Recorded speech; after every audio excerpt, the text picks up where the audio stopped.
દેવું માર માથા ઉપર. બરાબર સાહેબ, બાઇક હતી નહીં, ટીમ બનાવવાની. બાઇક હતી નહીં, ટીમ બનાવવાની. પણ મગજની અંદર એટલું ખબર હતી જો એક વાર ટીમ બનાવો તો આવડી જાય, ટીમ બની જાય. અને એ ટીમથી આ કેરિયરની અંદર એટલી તાકાત છે, રોજનું કેપિંગ કોઈ માયનાલાલની તાકાત નહીં ગટકાઈ શકે. 10 લાખ રૂપિયા જેવું.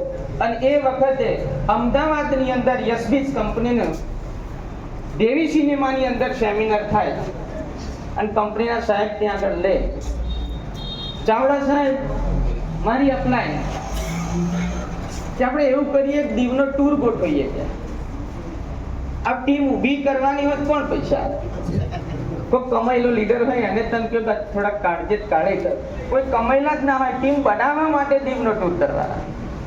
એક લશ્કરી કાઢી એટલે લાખ રૂપિયા મેનેજમેન્ટ નોર્મલી થઈ જાય. આયા ના ચાવડા સાહેબ એ વખત કહ્યું આપણી માનસિક તૈયારી છે નહીં, કારણ કે દેવું કેટલું 10 લાખ રૂપિયા કોણ આલે? જે આલનારા તે બધા આલીને ફસાયા હતા. ફરી કોઈ 5 પૈસા ના આલે એવી સ્થિતિ. પણ એ સ્થિતિની અંદર 10 લાખ રૂપિયા દેવું હતું, તેમ છતાં છાતીની અંદર 50,000 નું સેટિંગ કરીને દેવી સિનેમાની અંદર પણ આખી એક લશ્કરીઓ બે લઈ ગયા અને દીવનો ટૂર પણ ચડાયા. ત્યારથી કેપિંગ ચાલુ છે આજ સુધી બંધ નહીં.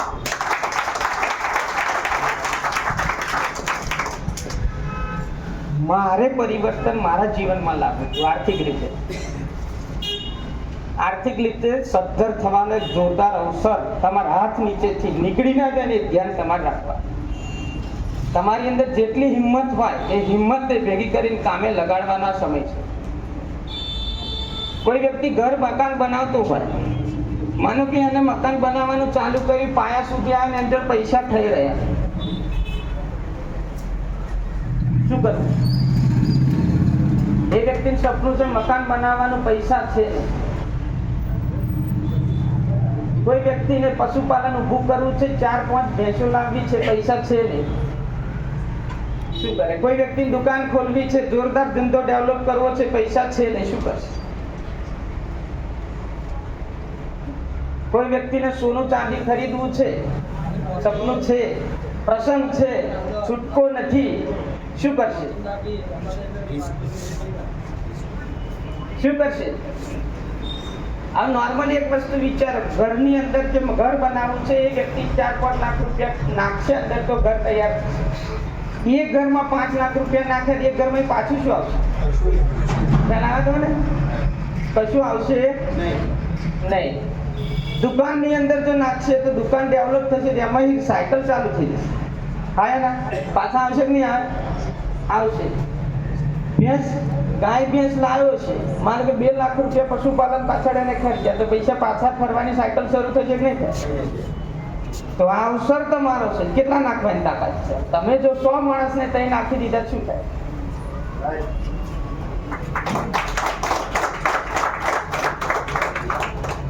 એટલે સોનાની ભઠ્ઠીમાં કાચું સોનું નાખવાનો સમય છે.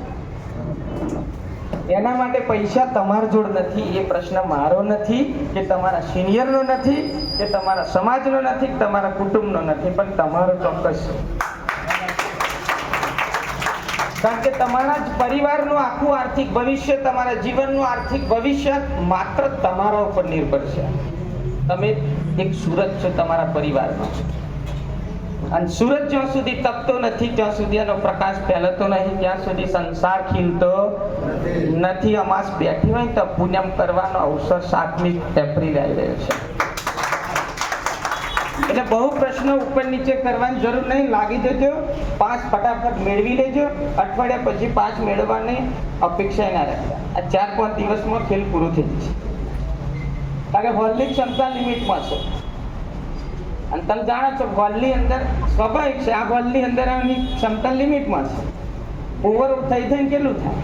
પછી બહાર મેળાવો કરીને ફંક્શન નિહાળવાનું થાય, એમાં મજા આવે નહીં.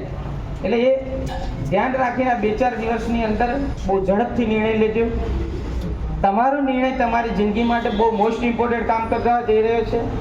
એટલે દરેકને શુભકામનાઓ આપું છું, ભગવાનને પ્રાર્થના કરું છું કે તમારી જે દિવસ રાતની મહેનત છે, તમારા જે સપના છે